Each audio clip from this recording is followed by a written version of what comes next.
about to kickstart our program today.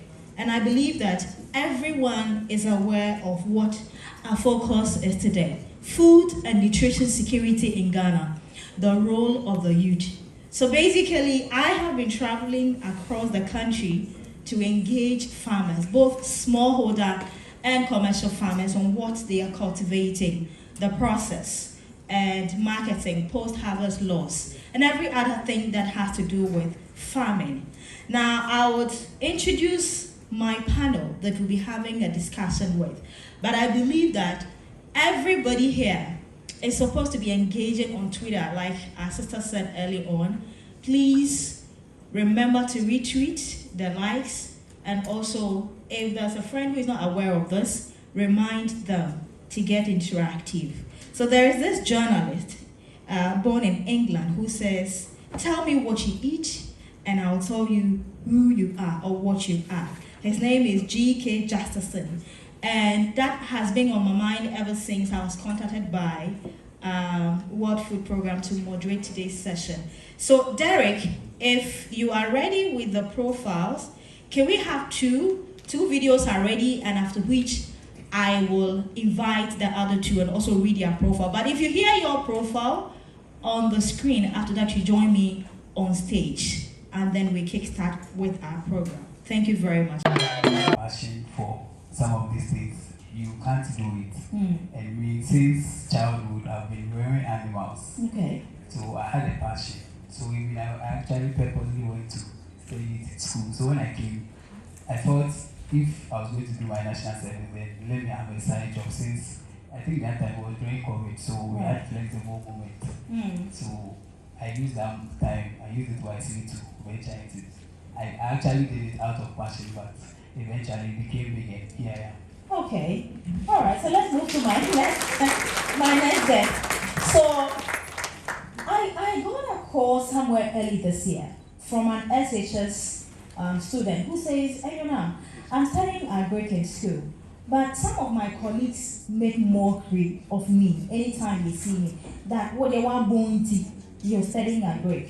Have you ever had such a message or something of that from anybody? All right. Okay. So I've met people who have gone through such an experience. Okay. But personally, from high school to university, Right. I've not been a dull student. I've been always on top. Right from high school, I won national award for my high school. Okay. Wow. So I believe agriculture is not for the dull people or people who are not intelligent. Okay. So they can tell me that because they can see my proud. Nice. All right, so let's talk to my lady. Right.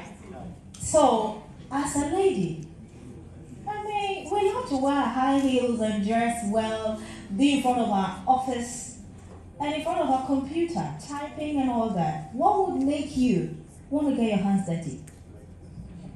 So growing up, I grew up in a farming home. Okay. My dad was an agricultural extension officer. My mom was an agricultural extension officer, and I grew up seeing them farming. Okay. I got to a point I was not being taken to the farm because it felt like I'm a lady, I need to focus on my education. I got to KNUST, and as part of our project work, we went out and we interviewed farmers. Okay. And that was when I realized there was so much money in farming. My dad is a farmer, but I couldn't see that money part because he wasn't really doing it as a commercial farmer. Okay. Yeah, so I got to know there is so much money in farming, and if I should take advantage of that, it would give me more money than working in an oil company or something. Hello, please give us. Hey. So making money, I definitely agree with you. And to add, I was working as a sales manager for an insurance company, but I had to resign. I resigned last year to focus fully on the agri. Yes, because I know there is so much in agriculture. Wow. I see. So my beautiful lady from Tamale, how did your parents take it when you told them, aside my school, I still want to do something in the agri sector? How did they take it? My parents have been very, very supportive. Okay. Because they also grew up farming. And when I told them I wanted to fully study agriculture in the university, my dad just told me I should do it and do it well because he knew that it was also going to be very profitable. Okay. So I didn't have a challenge because they're very, very supportive. But your mates and who are doing medicine or other things, I remember doing my high school reunion when everybody was like, oh, I'm doing pharmacy, and I was given the mic and I started doing agriculture. Everybody was silent. They're just praying for you. But yes, it's so far been an amazing journey, and I'm glad I'm here. Glad you are here. Right, so quickly, before we start our conversation, let me join. So please move here. I want to be in between you guys. Young farmer, for these 2 years, how did you go by, creating a market for your fish? Okay, so I think there's one mistake we all do about marketing, especially in agri. Please, I think this one is for everyone. Everybody eats food is not enough research market. Okay. Yes. So we shouldn't assume everybody eats. Even if everybody eats food, there are varieties and preferences. Exactly. So what you expect me, I won't eat. So when I started, I had a few markets and I even sold about half of my fishes to my friends. Okay. Usually I impose it to them. Saturday I just organize a party. Please, all of you are paying 50 cedis. Okay. They come and I grill it myself and then we eat it together. So that's how it started. That's how I started. Oh, you eat them? Yeah. Hey, master. But the 50 you don't pay so. No, so I grill their 50 cedis fish for them and then we'll feast. Including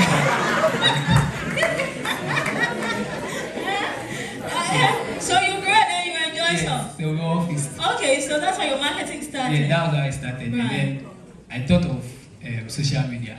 So I created a Twitter account. So I think that was how come WFP found you. Okay. So my first marketing video was from the process to the market, and it was a nice video. Right. So they saw it and they reached out to me. And since then, you get a lot of calls. Orders. And then most of everyone is centered about the raw material, but then they forget about the secondary product. Okay. And then with catfish, we all have that mentality of just being it's smoked or grilled like that. But then, honestly, I think recently I tried fried one. Okay. And it's very, very nice. Okay. So I think, and also 10% of my produce was for research on taste. How to make catfish tasty for other people. So if you are buying it and I want feedback, I just reduce the price for you. And tell you that try it like this and then come and give me feedback. So. But David, I know that in Ghana we love tilapia compared to catfish. Why would you take that risk to farm catfish instead of tilapia? So tilapia is established market in Ghana. Okay. And then catfish is kind of incoming market and it's exported from Nigeria. Okay. So it's a growing business. And you are exploring. Yes, and also there's fish deficiency in Ghana, which is 62. Yeah. And the 32 we have, the 38 we have, just aquaculture is just having 3% of it. So with that one, if you are introducing catfish, it's going to boost that number. So imagine you being the bag. What is happening? Twitter is getting funny, yeah? I say, okay. Imagine aquaculture boosting that percentage for you and you being part of that successful story at the beginning. Okay. So that's how come I chose cat. And also catfish and tilapia. Any farmer with limited resources will pick catfish because of some of these conditions catfish can survive. And then tilapia cannot. I know that. Right, so let's move to Mr. Barakwan. So you have a huge acres of maize farm. How do you go about the selling and keeping it? How long can you keep it for? Do you also do that thing that you say this season maize price be high, so keep it and then around that time you go sell? Your marketing and the strategies, how do you go about it? Alright, so I produce maize because Ghana was previously importing maize. So once there is importation, it means there is a demand we are unable to meet. So that is the first green lights to go into maize production from my side. And who are those using the maize? That is the thing you have to find out. Okay. So like my sister was saying, she's looking for maize, she can't find some. So yes, there is market for maize, but you have to look for people who need it, and that is how I do. So I have about 3 poultry farmers in Ashanti region who buy from me, and in a year I sell more maize than I produce, because I've been speaking to people who look for maize in Accra, Tema, in Kumasi, then I supply to them. Okay. So the demand is there, but we are unable to produce the meat, and it all falls on knowledge, it all falls on innovation and technology to produce maize. The average yield for maize farm in Ghana is around 2 tons per acre, even though we have varieties which can give us as much as 4 tons. So it tells you how we are lacking. There are so many things which has to be in place for us to harvest much. So you look at the area under cultivation, it can meet the demand, but in the end, the yields which comes out of the farm doesn't meet the demand in the market. So yes, that is how I do it. I find out people who are looking for maize, and then I supply to them. And with storage, it helps you to increase your profit margin. That is what I've observed. Okay. Now we have 2 seasons for we in the transition agroecological zone. That is at Table. It's transition or the middle belt. We have 2 seasons of production, unlike the farms in Savannah, where they do once a year. Yes, just once. So when you produce your first maize, that is the first season maize, it's so cheap. Why? Because people are unable to dry it very well. Now that production ends around June to July. And once we are in July, mid of July, rains are coming again for the second season. So farmers harvest and they are unable to store it because those corns are having high moisture percentage. So we have a dryer. Tarana, you for bilateral, you know see that thing. So we have a dryer, and then we buy from them. At that stage, every farmer fears aflatoxins. When we get in, nobody buys your maize. So they want to sell very cheap. Then we buy, we store them, we dry them, we store them. And just about so, they said it's too cheap in June, but by ending of July, it might increase in price of about 80-70% price increase. So that is what we do. So you make your good money around that time. If you want to really do it very well, you have to look at all these factors. Yes. So you don't rush to sell like some of the ordinary. That is what makes the difference. You farming with knowledge. Exactly. Yes. So that's why we say, I think these tips, it deserves my applause. These tips. I was in Rwanda somewhere June, July to spend about 2 weeks doing a documentary on agric.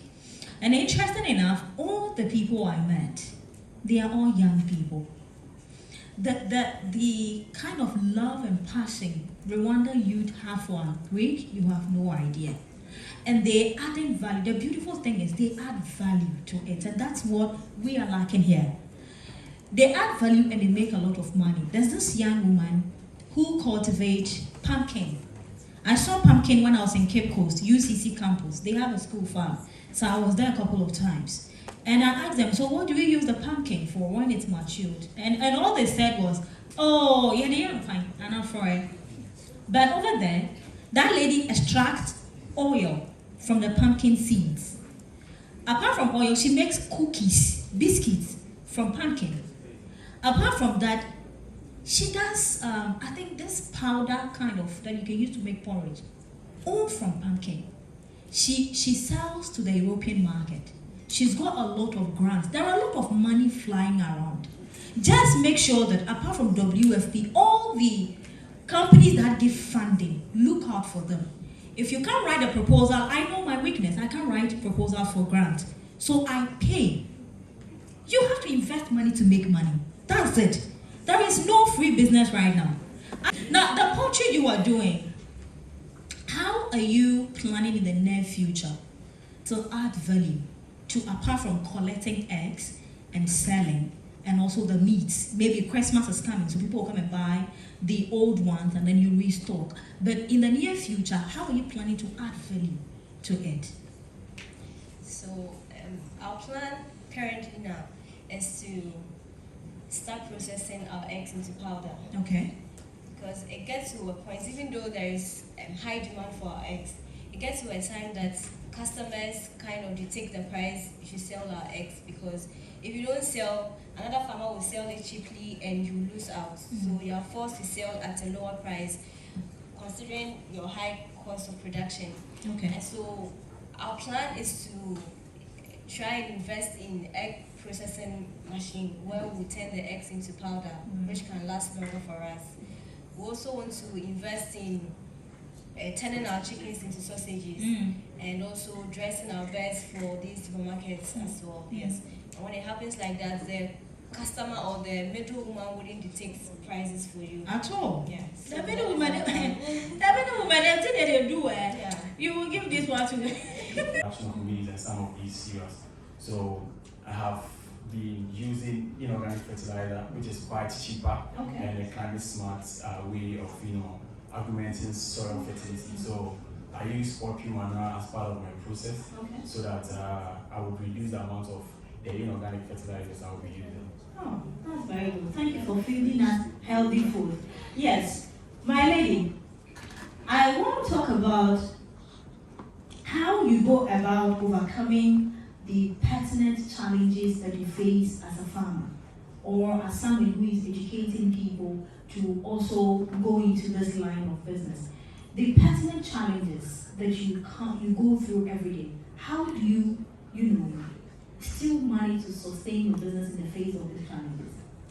Okay, so currently I'm not practicing farming, or I'm not a farmer because I'm a full-time student. Okay. But then some of the challenges that you probably go through in the startup that I'm trying to start, tech, is data. Doing your market research to be able to prove to your investors that you are capable of putting this business is having the actual data. Because she mentioned that there was corn shortage. Yeah.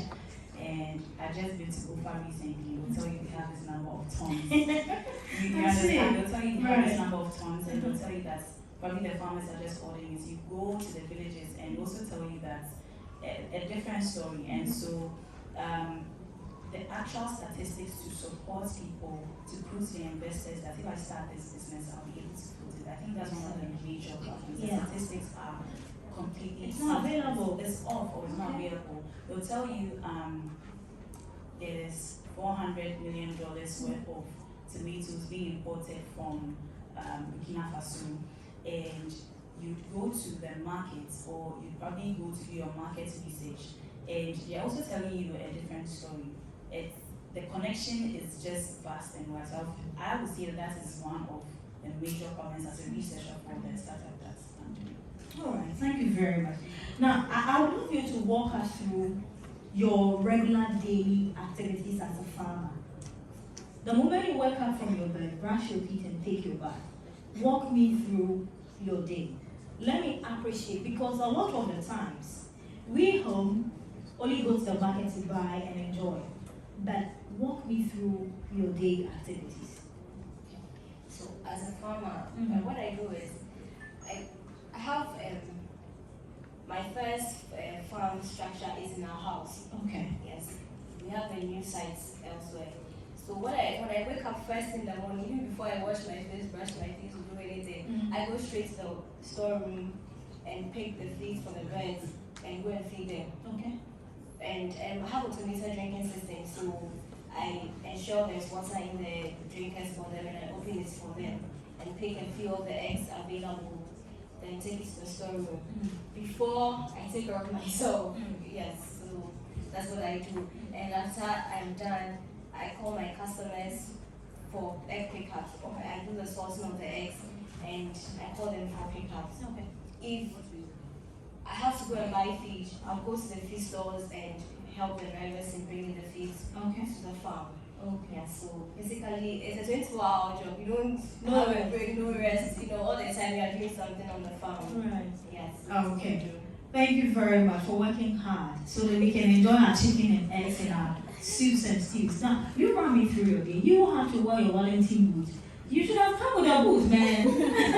You wear your Wellington boots to the farm. Walk me through your day. When you wake up in the morning, what's the first thing you do? Alright, so first thing is to pray, and I look at the activity we have for the day. Okay. Our production goes through a lot of stages. We have a point where we do land preparation, a point we plant, a point we fertilize, a point we come to take care of army work, a point we control weeds, a point we come to harvest, a point we shell, we bag, and we send it to our warehouse in Kumasi. So it depends on what we have for that day, the stage we've got into in our production. So if it is a day we were going to do land preparation, I just have to check our material needs. So I have a chart I follow. So we look at our material need, the personnel we will need to accomplish the tasks for the day, and we set off. Our farm is about 1.5 kilometers from where I stay, and we ride to farm. We have a tricycle, we have motorbikes, we have tractor, we have rhino, so we just move. It depends on the activity. So if we would need a lot of hands, we have contract workers. We go to their station to pick them up, and we move into the farm. So at farm, we take breakfast prepared from what we grow, because we believe we must eat more of what we grow and continue to produce more of what we eat. So we prepare breakfast, either porridge from corn or Tom Brown made with corn, soya bean, and granite. Then we take breakfast and get back to work. So you are enjoying. Right. How many acres of maize do you have again? I think Ugo is 100 acres, just 100 acre farm. Just 100. Did you hear? Clap for it. Did you hear him? He says just 100. But 100 is easy. That's it. And that's that. 100. How many workers do you have? So I have 9 permanent workers, and we work with a lot of contract workers.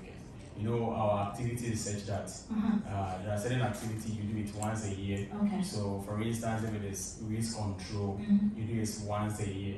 So if you take people, you have to pay them the whole of the year, and it's not business wise. Yeah. So we do a lot of contract workers in our activities. Okay. But we have 9 permanent workers with us. Okay, let me talk to David.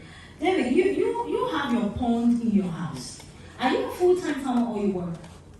And I used to do voluntary work. Okay, so now you do the fish farming full-time. Yeah. So how your girlfriend they take this money? Say you dey do fish farm full-time. Yeah. So if I take you to go house, where my puppy has me say, your guy, see that? Now I am fish farm. By the way, now let's proceed. Some time ago, let me confess before you do this. Some time ago I said that if a farmer doesn't know, when you know, no, but I can say, I'm challenging to feel you. How do they do that? But right now, I don't want farmer boyfriends money they get. The money they get, you let's continue. Now tell me how your regular day looks like when you wake up, since you have your pond in your house. So every day my day starts at 3 a.m. Yes. What's the age? 3 o'clock. Yes, 3 o'clock. All right. So when I wake up, I have to check the animals. Okay. Whether there are some floating, because it's a stable, stagnant water. Yes. It's not ideal, the ideal conditions. Exactly. So you might meet some mortality. So I check. Because if you meet some of these things and you feed them, they are mostly okay. They might not eat. Okay. So I have to check all these things. If there are some, we take it out. Before you even, so even if there are some, then that's when you don't even feed them for that day. Okay. You will take everything out and change the water and all those things. So when everything is okay, then we start the feeding. So initially when I started, they were fingerless. Okay. So I used to feed them every 3 hours. So from morning from 3 a.m. to 3 a.m. Okay. Just short sleeps. All right. How many catfish do you have now in your pond? 1,000. Do you have another worker outside yourself? They are contracted, they are voluntary services. Okay. All right. So how often do you change the water in the pond? So ideally, every 2 weeks I have to change the water. Okay. But at the worst scenario, you change it immediately when you see there are some issues. Okay. So after the construction of the pond, moving in of the fingerlings, how long will it take me to do my first sale? Because me is coming here. Yeah, so the market size is 1 kg. Okay. And if you have your proper measurement and everything is in place, within 3 months, you can get a selling price. But people go beyond 3 months because people want bigger fishes for low spoil taking. But the one you see in the market, the smoked ones are just 1 kg, and you can get it within 3 months. Right. Okay, please, shall we give them a hand of applause? Right. Who is learning something? Please show by hand if you're learning something. Are you encouraged at all? Are you inspired by what they are sharing? All right, so let's fill that on Twitter. Your questions, your contributions. Will there be enough people to take over our farming and ensure availability and accessibility of food in Ghana in the future? From what you've heard, Mira? Yes, in the future, I think we are making progress. I mean, looking at the numbers that they showed up, it's even encouraging. And aside that, you get people, recently people are more venturing into the agri. They feel it has become lucrative. You know, previously it was just for lifestyle, the livelihood. So they just farm for their family. But now it has moved from that aspect to business.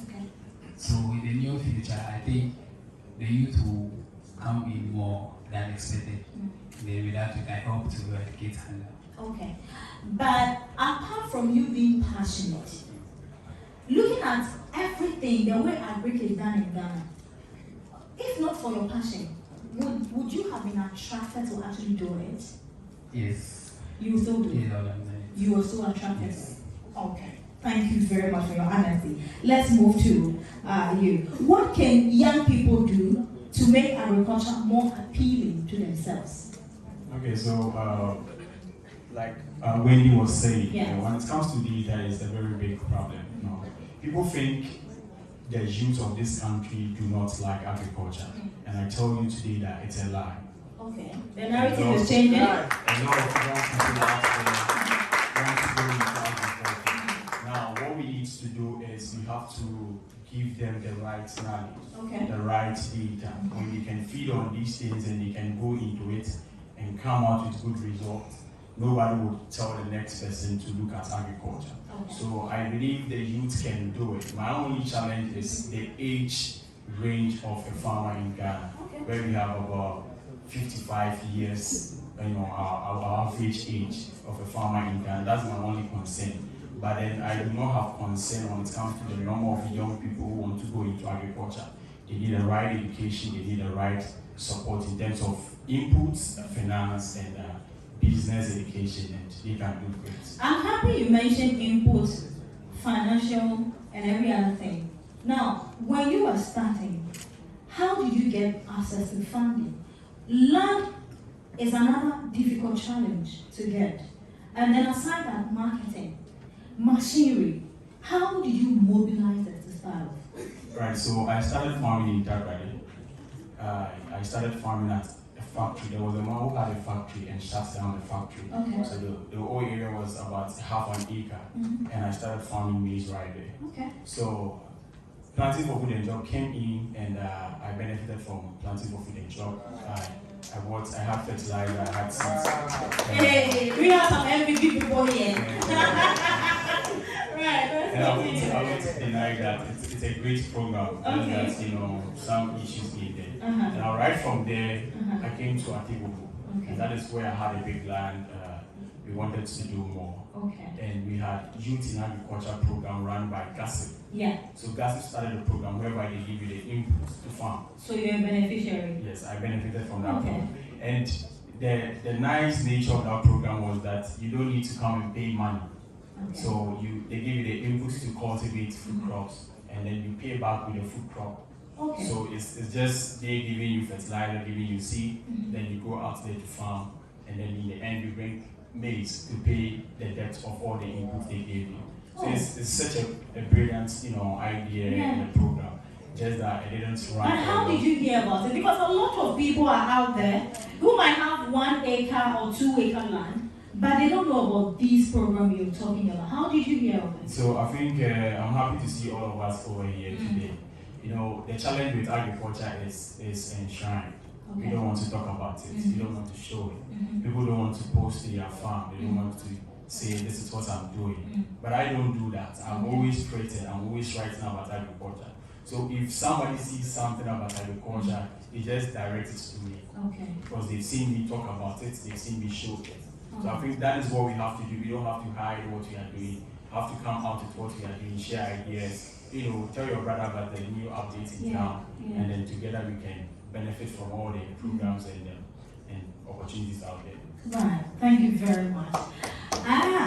Very, very insightful contributions. So my question to you is poultry.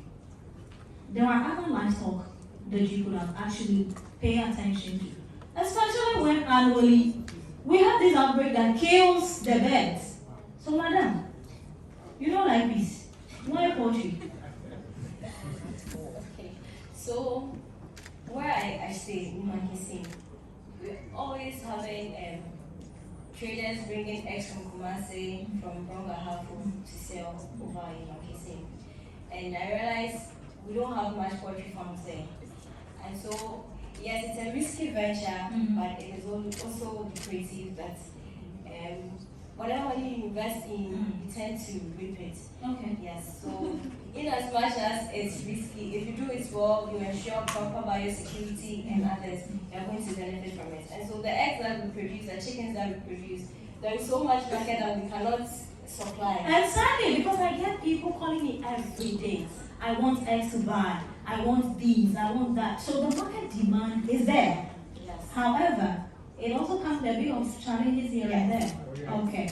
But then, rabbit, it doesn't make noise. But you see poultry. What attracted you? What was that appealing thing about, poultry for you? And also, for this number of years you've been doing this, how has it motivated any friend around you, your circle of girls, to actually want to start what you do? Okay. So I poultry because of the lucrative nature of it, the money nature of it. Right. Yes. And I recently got to learn more about rabbits, and I've begun rabbit farming. Hey. Yes. Let's also do some. I've begun rabbit farming, and I don't make noise. It don't At all. smell. Yes. It's a beautiful kind of livestock farming. Right. So yes. And with my circle of friends, Uh-huh. no, I haven't had anyone starting. But as my friend said, we put ourselves out there. Inside rapper, yes. We're putting ourselves out there. I'm always posting on my Facebook, YouTube pages, and I get other ladies around who are interested, and they've approached me, they want to start farming. So my friends, they've not started, but I have young ladies. There are times ladies from the universities will approach me and yes, they want to start poultry farming after school. Right. Yes, and I'm coaching some of them. Wow. There are people who are teachers and they see what I'm doing and they approach me that I should show them how to do farming and guide it. Right. I see a lot of the tweet popping out. I'll be reading them, but let me talk to this beautiful woman. For me, I'd say go into full-time commercial farming, but also have an impact in the innovative space where we have, if you take from, let's say, the northern part of Ghana, you take every 20 vegetable farmers, you have about 2 or 3 of them practicing something innovative in that space. So that's what I'm gearing towards in the next 5 years. The next 5 years, and I currently have 1,000 birds. So in the next 5 years, I want to have 5,000 birds. I'm employing 5 people now. I want to be employing about 10 people and supplying more eggs in my area. So that is my target.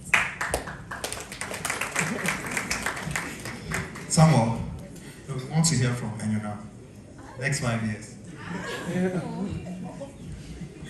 Okay, so next 5 years, my plan is to establish an agro hub where we can have different departments for those who want to train in any space within the agriculture area, those who even want to specialize in doing documentaries like I am doing to tell the stories of farmers like these, because I realize that a little or nothing is paid attention when it comes to highlighting or profiling farmers, to see their hard work, to see the success stories. I mean, from here I'm going to a table.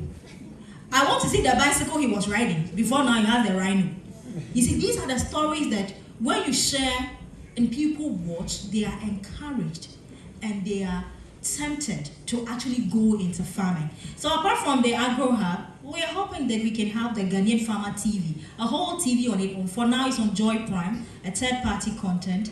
But now we are hoping that in the near future, we can have enough funding to have a TV. A couple of them came up, but they are normal. We'll have a TV that can give enough airwaves to farmers in this country. So in the next 5 years, that's what I'm looking forward to. And mounting a lot of big international platforms speaking about agriculture. I have to slay as a farmer, you know. So last year it took me 48 days to harvest my farm. So as I speak to you now, we are harvesting. I have about 30 people on the farm harvesting as we speak now.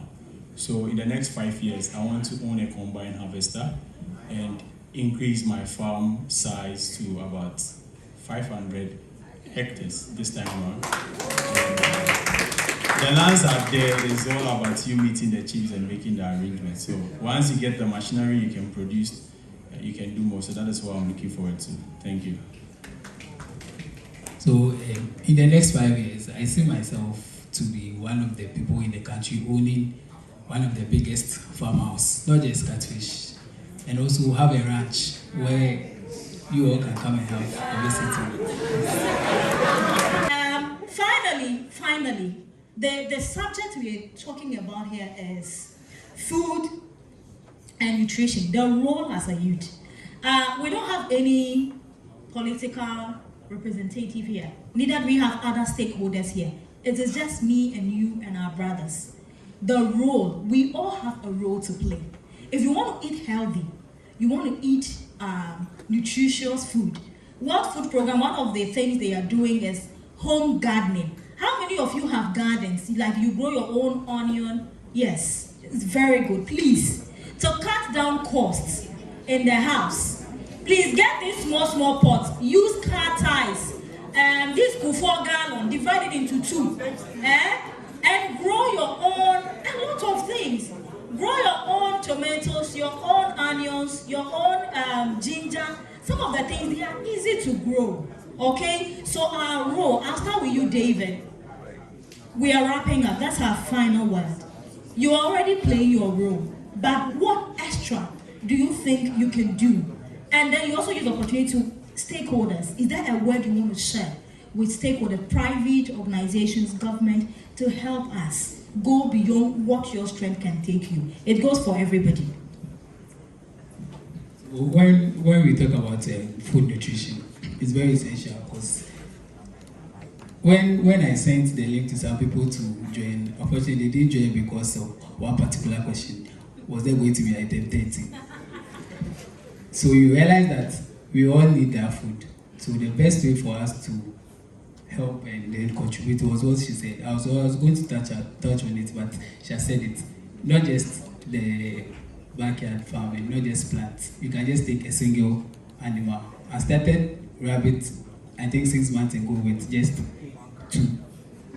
One doe and one buck, and right now I have 12. Yes, so agriculture is an act. Aside it being a business, it's an act. So when you have that passion and so you can do it. You just need something little to start, and then if you do it, I do it. By 2030, we are all doing it. We might eradicate hunger. Who knows? Yes.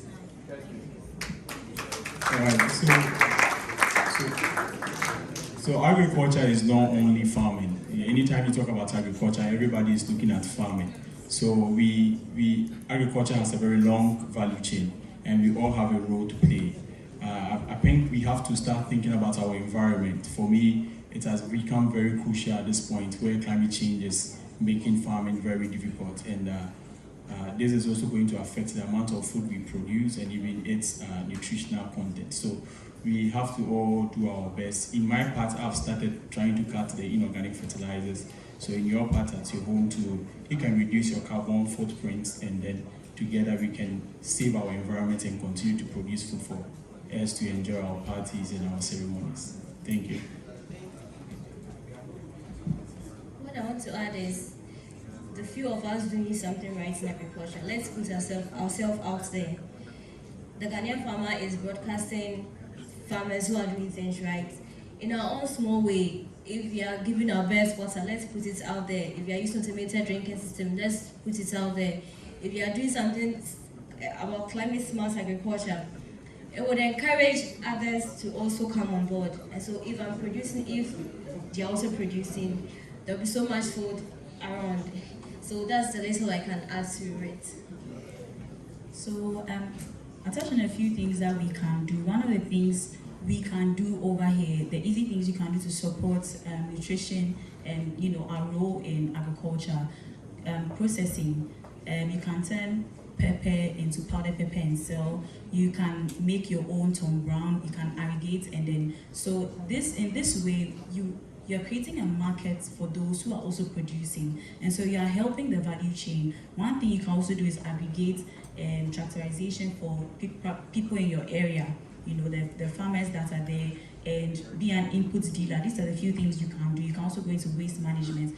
The opportunities are endless. You can even go into content creation, because that's how I got here.